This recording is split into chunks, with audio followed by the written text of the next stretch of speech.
날씨가 매우 무덥고 또 습기도 많고 계속 비도 오고 참 어려운데요.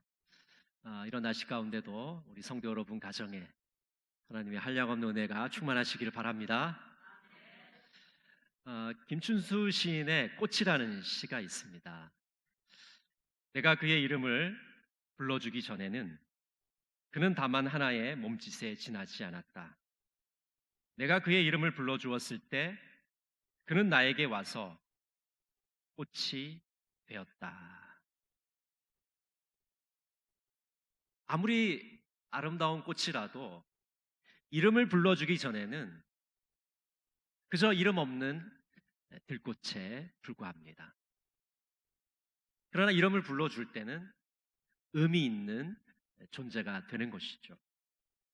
우리 그리스도인들도 마찬가지입니다. 하나님께서 우리의 이름을 불러주시기 전에는 우리는 그저 볼품없는 인생이고 죄인이었습니다.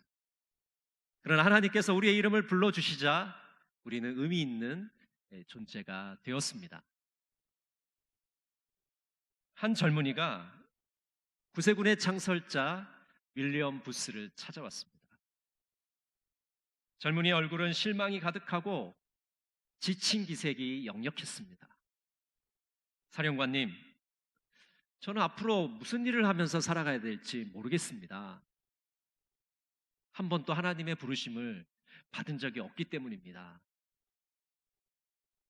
그러자 윌리엄 부스는 그 젊은이를 뚫어지며 쳐다보면서 이렇게 말했습니다. 뭐라고? 자네 지금 한 번도 부르심을 받아본 적이 없다고 말했는가?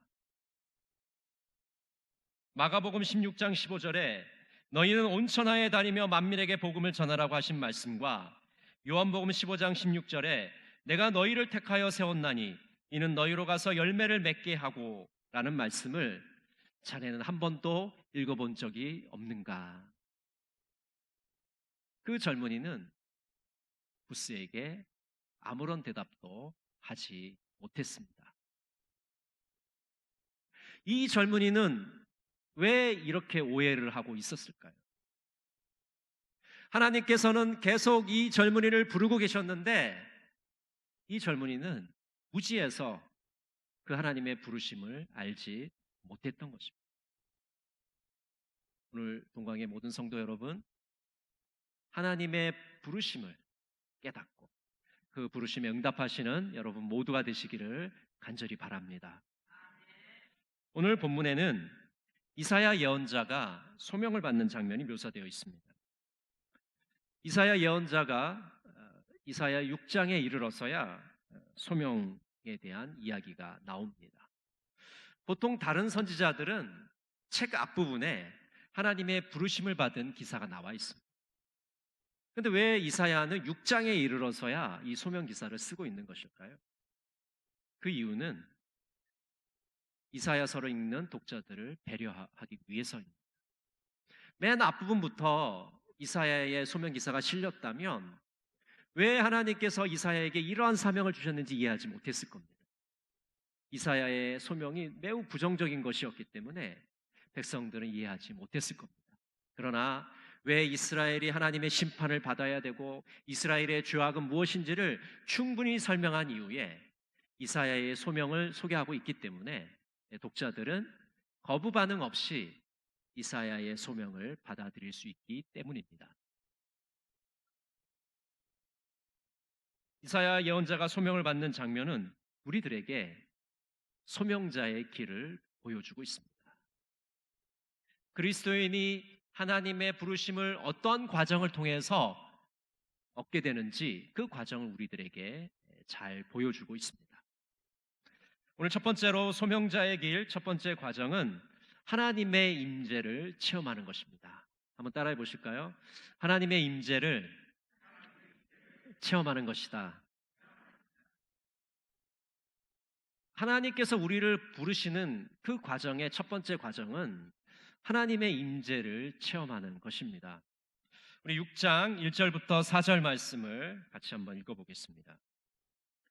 우시야 왕이 죽던 해에 내가 본즉 주께서 높이 들린 보좌에 앉으셨는데 그의 옷자락은 성전에 가득하였고 스랍들이 모시고 섰는데 각기 6날개가 있어 그 둘로는 자기의 얼굴을 가리었고 그 둘로는 자기의 발을 가리었고 그 둘로는 날며 서로 불러 이르되 거룩하다 거룩하다 거룩하다 만군의 여호와여 그의 영광이 온 땅에 충만하도다 하더라. 이같이 화답하는 자의 소리로 말미암아 문지방의 터가 요동하며 성전의 연기가 충만한지라. 이사야 예언자는 우시야 왕이 죽던 해에 성전에서 환상을 보게 됩니다. 그 환상은 어떤 환상이냐면 하나님께서 높이 들린 보좌에 앉아 계시는 그런 환상이었습니다. 높은 보좌에 앉아 계신 하나님은 천지 만물의 왕이시며 전능한 주님이셨습니다. 왕이신 하나님은 그 당시 지도력을 상실한 썩어빠진 유대 지도층을 대신해서 하나님께서 다스리고 계심을 보여주고 있는 것입니다. 하나님의 옷자락이 성전에 가득한 것은 하나님의 위엄과 권위가 온 세상에 충만한 것을 우리들에게 보여주고 있습니다. 또 스랍들이 하나님을 찬양하고 있습니다. 이 스랍들은 하늘에 있는 천상에 있는 천사들을 의미합니다. 하나님의 주변에 하나님을 보좌하고 있는 그런 천사들이죠. 이 천사들이 지금 하나님을 거룩한 분으로 찬양하고 있습니다. 거룩하다, 거룩하다, 거룩하다. 여러분, 하나님의 본질은 거룩함입니다. 우리가 믿는 하나님은 거룩하신 분이죠. 레위기 19장 2절은 이렇게 말씀합니다. 너는 이스라엘 자손의 온 회중에게 말하여 이르라. 너희는 거룩하라. 이는 나 여호와 너희 하나님이 거룩함이니라. 이사야 예언자는 거룩하신 하나님을 만나는 체험을 하게 되었습니다. 거룩하신 하나님의 임재 체험을 지금 하고 있는 것입니다. 하나님의 영광이 온 땅에 충만한 것을 보게 되었습니다. 구약 성경에 보면 하나님이 임재하시면 땅이 흔들리고 연기가 가득한 것을 우리가 보게 됩니다. 출애굽기 19장 18절입니다. 시내산에 연기가 자욱하니 여호와께서 불 가운데 거기 강림하심이라. 그 연기가 옹기까마 연기같이 떠오르고 온 산이 크게 진동하며. 여러분, 하나님이 임재하시면 땅이 흔들립니다. 진동합니다. 연기가 가득합니다. 번개가 치고 구름이 빽빽하게 둘러싸입니다. 이런 초자연적인 현상을 통해서 우리가 하나님의 임재를 보게 되는 것이죠. 여러분은 하나님의 임재를 맛보셨습니까? 하나님과 만나셨습니까? 그럼 우리가 예배를 드릴 때마다 이런 기도를 드려야 됩니다. 하나님, 제가 이 2부 예배를 드리는데 하나님을 만나기를 원합니다.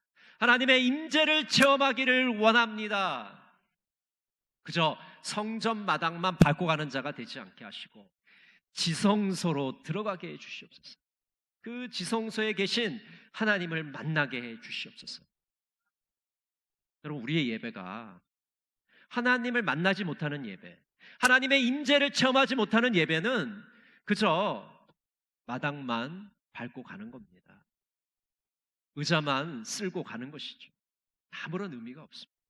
이 시간에 하나님의 임재를 체험하시기를 바랍니다. 예배 시간에 그리고 개인의 경건 시간에 하나님의 임재를 맛보고 하나님을 만나시는 여러분 모두가 되시기를 간절히 바랍니다. 소명자의 길 두 번째 과정은 하나님의 용서를 맛보는 것입니다. 하나님께서 우리를 깨끗게 하시고 정화시키는 그런 과정을 우리가 경험하게 되는 것이죠. 거룩하신 하나님을 체험한 이사야는 이렇게 고백하고 있습니다. 6장 5절입니다. 우리 같이 한번 보겠습니다. 그때 내가 말하되 화로다 나여 망하게 되었도다. 나는 입술이 부정한 사람이요 나는 입술이 부정한 백성 중에 거주하면서 만군의 여호와이신 왕을 배었음이로다 하였더라. 제가 세 번역으로 읽어드리겠습니다. 나는 부르짖었다. 재앙이 나에게 닥치겠구나. 이제 나는 죽게 되었구나. 나는 입술이 부정한 사람인데 입술이 부정한 백성 가운데 살고 있으면서 왕이신 만군의 주님을 만나 뵙다니. 이사야 예언자는 거룩하신 하나님의 임재를 체험하고는 이렇게 부르짖고 있습니다. 나는 이제 망하였다. 나는 이제 죽게 되었다. 이렇게 외치고 있는 것이죠. 여러분, 왜 아니 그러겠습니까? 거룩하신 하나님을 만나니까 볼품없고 초라한 자신의 모습이 보이게 된 것이죠. 더러운 존재가 그 영광스러운 하나님의 임재를 만나게 되니까 나는 이제 죽게 되었다, 나는 이제 망했다라고 소리 지를 수밖에 없지 않겠습니까? 여러분, 우리 인간이 거룩하신 하나님을 만나게 되면요, 죄를 하나님 앞에 고백하게 됩니다. 우리의 이 더러운 모습을 스스로 보게 되기 때문에 하나님 앞에 죄를 고백하지 않고는 견딜 수 없게 되는 것이죠.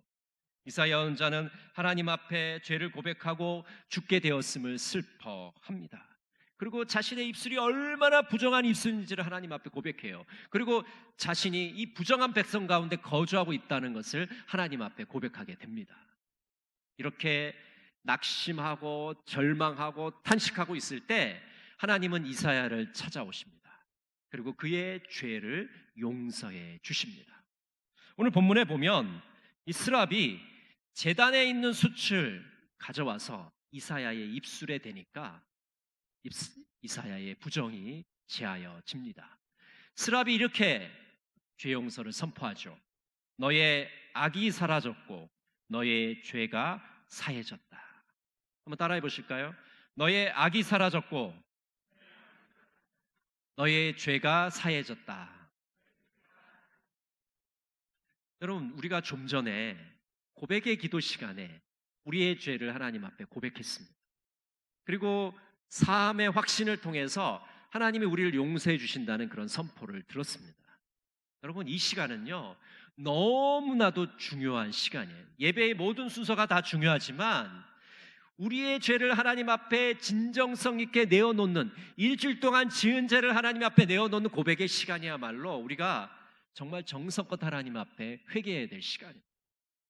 우리가 진정성 있게 하나님 앞에 회개하면 하나님은 어떻게 하십니까? 우리의 죄를 용서해 주신다고 말씀해 주시는 거죠. 너의 악이 제거되었다, 너의 죄가 용서함을 받았다, 이런 하나님의 선포를 들은 이사야의 마음은 얼마나 기뻤을까요? 죽을 줄만 알았는데, 망할 줄만 알았는데 하나님이 그를 살려주시죠. 너무 더러운 죄악 때문에 하나님 앞에 설 수 없었는데 하나님이 그의 모든 죄를 용서해 주신다고 말씀하고 있기 때문에 아마 이사야의 마음이 하늘을 날듯이 기뻤을 겁니다. 감격에 겨웠을 겁니다.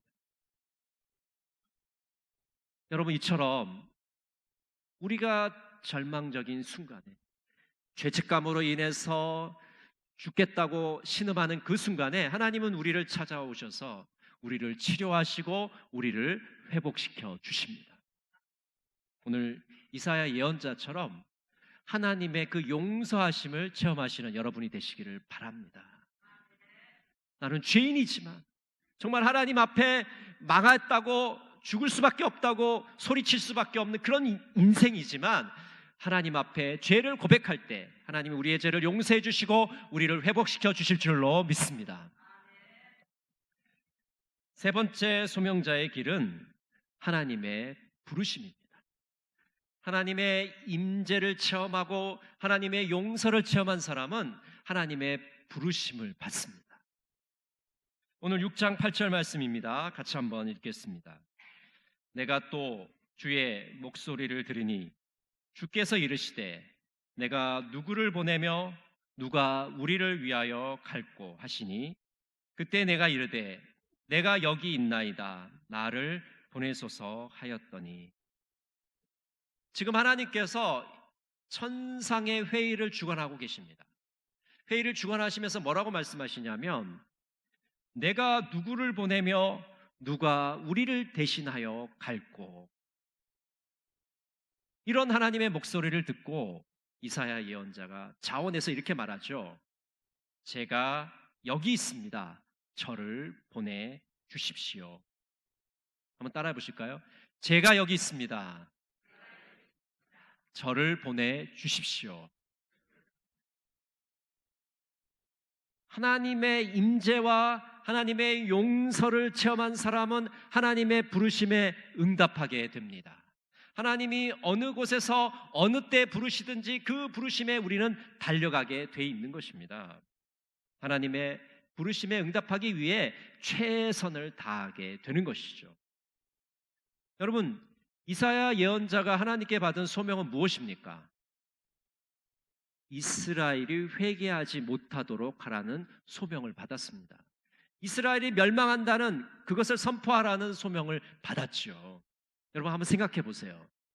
지금 조국이 위험한 가운데 있는데, 위기 가운데 있는데 조국이 멸망한다, 파괴된다는 그런 메시지를 전해야 되는 이사야의 심정이 오죽했겠습니까? 인간적으로는 그런 메시지를 전하고 싶지 않았을 겁니다. 그러나 이사야 예언자는 이 힘겨운 메시지를 자신이 소명을 받았기 때문에 이스라엘 백성들에게 지금 선포하고 있는 것이죠. 오스 기니스는 소명을 이렇게 말하고 있습니다.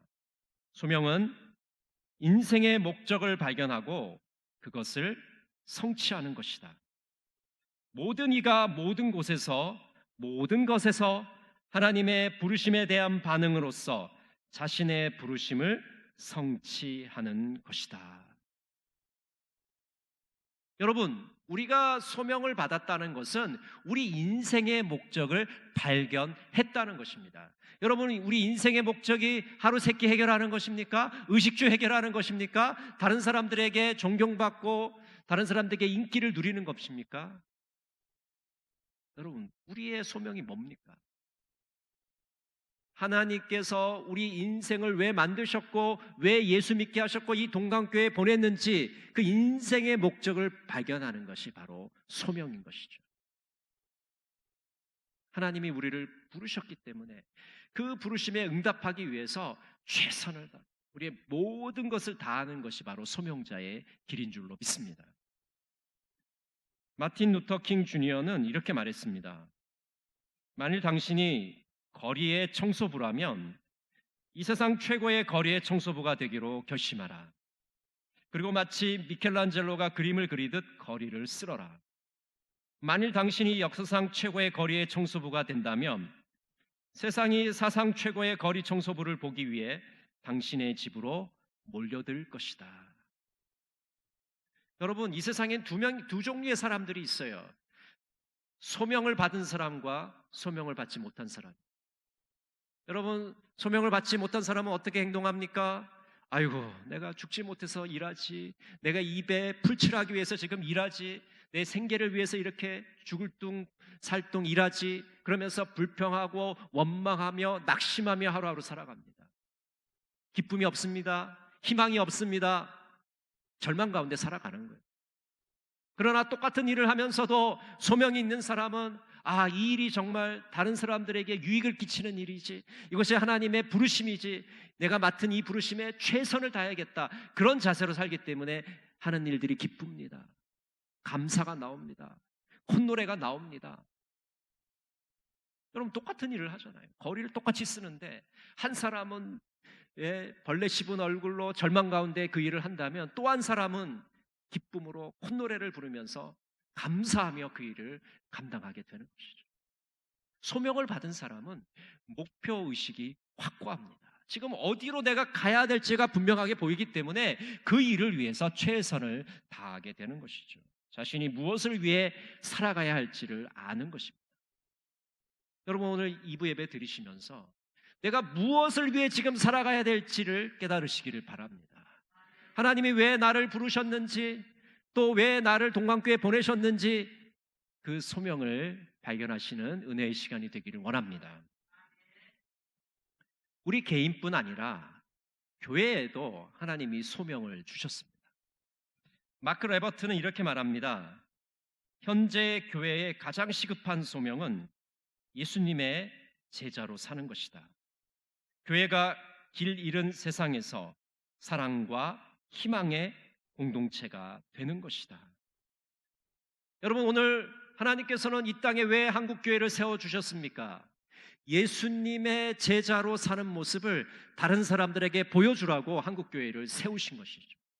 왜 동강교회를 이곳에 세우셨습니까? 희망을 잃어버린, 사랑을 잃어버린 이 세상 가운데 사랑과 희망의 공동체가 되라고 우리를 부르신 것입니다. 오늘 우리를 부르신 그 하나님의 부르심에 온전히 응답하시는 여러분 모두가 되시기를 간절히 바랍니다. 우찌르마라 간조는 소명을 위해라는 기도문에서 이렇게 기도하고 있습니다. 성실하신 예수여, 저희로 각자의 소명을 알게 하시고 하소서. 저희도 주님처럼 성경에서 역사의 참뜻을 해독하고 이 세상에서 부름받은 각자의 임무를 깨닫고 그 임무를 시대와 환경에 비추어 보게 하소서. 그리하여 2000년 전에 주님이 이상적인 유대인으로서 자신의 성직을 다하셨듯이 저희도 오늘 이 땅에서 이상적인 이 나라 백성으로서 저희의 성직을 충실히 다하게 하소서. 여러분, 성직에 대한 오해가 있습니다. 여러분, 성직이라는 것은 교회에서만 행해지는 것이 성직이 아닙니다. 성직이라는 것은 우리 그리스도인들이 이 세상 가운데 부르심을 받은 그 부름의 현장에서, 삶의 현장에서, 그것이 직장이 되든 가정이 되든 어떤 사회생활이 되든 간에 그 부르심의 현장에서 거룩하게 하나님의 영광을 드러내면서 사는 것이 바로 성직인 것입니다. 거리의 청소부로서 미켈란젤로가 그림을 그리듯이 그렇게 거리를 쓰는 것이 바로 성직을 다하는 것이죠. 오늘 우찌무라 간주의 이 기도가 우리의 기도가 되기를 간절히 원합니다. 출애굽기 3장에 보면 모세가 다음과 같이 하나님께 말하는 장면이 나옵니다. 출애굽기 3장 11절입니다. 모세가 하나님께 아뢰되 내가 누구이기에 바로에게 가며 이스라엘 자손을 애굽에서 인도하여 내리이까. 여러분, 하나님이 시내산에서 모세를 부르셨습니다. 모세에게 출애굽의 사명을 주셨습니다. 근데 모세는 어떻게 하냐면 처음에 그 소명을 거절합니다. 하나님, 제가 나이가 80입니다. 80. 제가 어떻게 이 백성을 그 당시 최고의 강대국인 이 애굽의 손에서 이끌어내겠습니까? 하나님의 부르심에 거절했답니다. 여러분, 지금도 하나님께서 우리를 부르고 계십니다. 모세처럼 하나님의 부르심에 거절하시겠습니까? 아니면 순종하시겠습니까? 하나님은 구경꾼, 관람자로 우리를 부르신 것이 아니라 소명자로 우리를 부르고 계십니다. 하나님의 임재를 체험하고 하나님의 용서를 체험한 그 하나님의 부르심에 온전히 응답하시는 우리 동강의 모든 성도들이 되시기를 간절히 바랍니다. 기도하겠습니다. 사랑의 하나님, 하나님의 부르심이 얼마나 귀한지요. 하나님의 부르심을 거절하지 않고 순종하게 하옵소서. 소명자의 길을 겸손히 걸어가는 우리 모두가 되게 하옵소서. 예수님의 이름으로 기도드립니다. 아멘.